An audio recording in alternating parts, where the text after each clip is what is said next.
और हमारे साथ इस वक्त हैं जयराम महतो।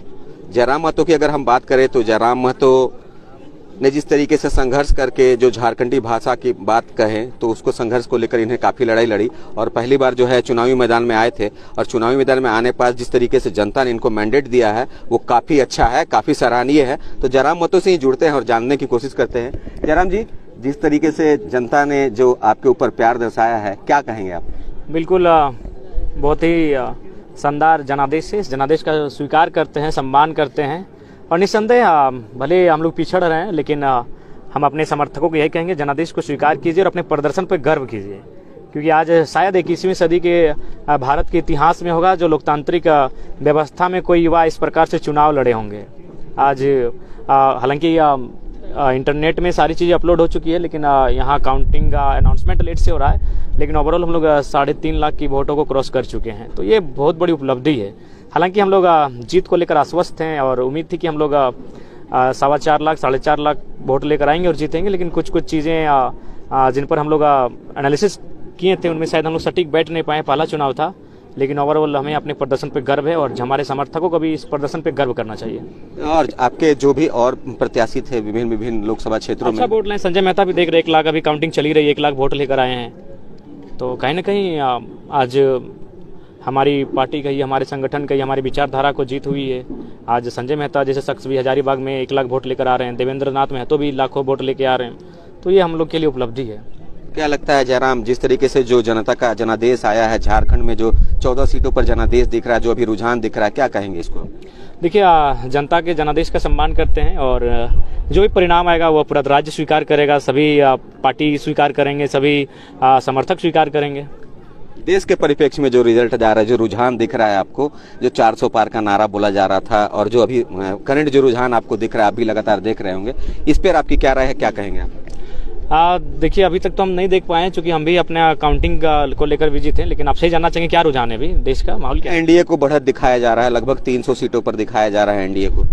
अच्छा, सुबह हम एक बार देखे थे 279 था और इनका शायद 200-250 के लमसम था। तो चलिए देखिए, अब जो भी देश का जनादेश है उसको तो स्वीकार और सम्मान करना चाहिए। और बाकी देखिए 400 पार कभी नहीं जाता, वो तो उनका माइंडसेट था, एक हवा बनाया जाता है ताकि लोग मतलब फिर सवाल ना करें। 400 पार फिलहाल जो भारत देश की राजनीति है, आने वाले 20 साल यानी और 4 भी चुनाव होंगे तो कोई 400 पार नहीं जाएगा।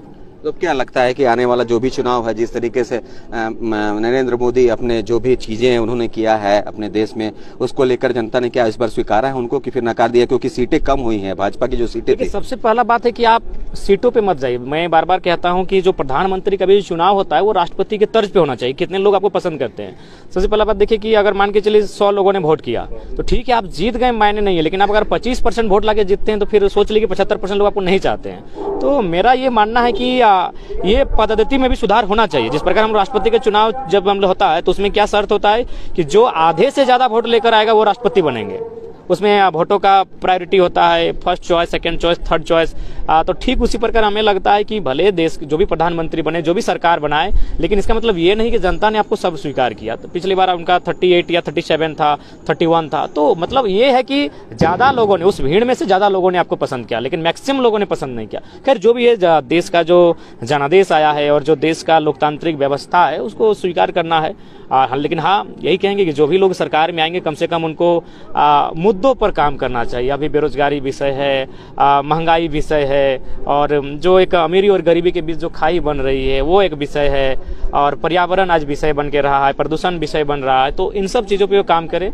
लेकिन आशा करते हैं कि इंडिया पाकिस्तान, हिंदू मुसलमान और माने भगवान के नाम पे, अल्लाह के नाम पर डिबेट ना हो, चर्चा ना हो, मतलब जो मुद्दे हैं उन पर काम करे, बस यही आशा रखते हैं। जयराम, कहाँ टीस रह गई? क्योंकि आपने सोचा था कि हम दिल्ली में बैठेंगे जाके अपने मुद्दों को, अपने भाइयों के जो मुद्दे हैं, अपने युवाओं के जो मुद्दे हैं, कहाँ आप चूक हो गई, कहाँ टीस रह गई? चूक रह गई। 29 साल का नौजवान है, थोड़ा सा लोगों को समझने में चूक हो गई। खैर कोई बात नहीं, जिन्होंने जो जिस रूप में आशीर्वाद दिया है स्वीकार करते, किसी से कोई शिकायत नहीं है। और क्यों शिकायत करें, पहला चुनाव है। लेकिन हाँ, कुछ लोगों ने बहुत ज़्यादा भरोसा दिलाया था, तो वहाँ थोड़ी सी चूक हो गई। 29 साल का लड़का, सीख रहे हैं, लर्नर हैं, और हमारे तो शायद आधे बूथों में लोग भी नहीं पहुंचे थे, ना हमने कहीं कॉपी कलम तक भी नहीं दे पाए थे। उसके बाद भी अगर एक सम्मानजनक नहीं, एक चर्चित वोट लेकर आए हैं, 3.5 लाख से प्लस ही हमारा वोट है, तो स्वागत करते हैं जनता। क्या लगता है यह जनादेश जो है विधानसभा में उभर कर आएगा पूरे तरीके से? हाँ बिल्कुल, आखिर देखिए आज विधानसभा में तो यही लोग होंगे, हम होंगे, एनडीए इंडिया। डुमरी में हम 90,000 लेके आए हैं, हम गोमिया में 80,000 लेके आए हैं, टुंडी में हम 61,000 लेके आए हैं, हम बेरमो में 53,000 लेके आए हैं, बागमारा में 46,000 लेके आए हैं। बस गिरिडीह मैंने सोच ही वही था, गिरिडीह में 25 से 30 ही लाएंगे, तो वहाँ 19 लेके आए। बाकी मतलब 5 सीटों में हम विधानसभा में विधायक बनने के योग वोट लेके आए हैं, 2 में तो लीड करके आए हैं। तो ये तो आशा है कि जो 6 विधानसभा आते हैं उसमें से 2 या 3 विधायक हम लोग 2024 का जो विधानसभा का चुनाव होगा उसमें बनाएंगे। क्या लगता है कि आपको ऐसा नहीं फील हो रहा है कि हमको अभी विधानसभा चुनाव, लोकसभा चुनाव नहीं लड़ना चाहिए था, विधानसभा चुनाव से ही शुरुआत होनी चाहिए? एक्चुअली लोकसभा हम लोग का उद्देश्य था भी नहीं, लेकिन कुछ मुद्दे ऐसे हैं जो हमें लेकर जाना चाहिए, वहाँ जो देश के सदन पे बैठना चाहिए, वहाँ उन विषयों पर चर्चा होना चाहिए, वहाँ उन कानूनों को पारित करने के लिए अपने राय रखना चाहिए था। आज मैं तो कह रहा हूँ कि अगर हमारे सांसद ढंग से काम नहीं करेंगे तो 20 साल बाद जब आप रिपोर्टिंग करेंगे तो हमारा गांव बहुत सारा उजड़ जाएगा। बड़का गांव अब तो खैर मनीष जायसवाल जी बन रहे हैं, जैसा देख रहे हैं रुझान, लेकिन हमें लगता है कि उनकी जो सोच है वो कैपिटलिज्म की सोच है। वहाँ बड़का गाँव का जो क्षेत्र है वहाँ लोग झुलसे जाएंगे आने वाले दिनों।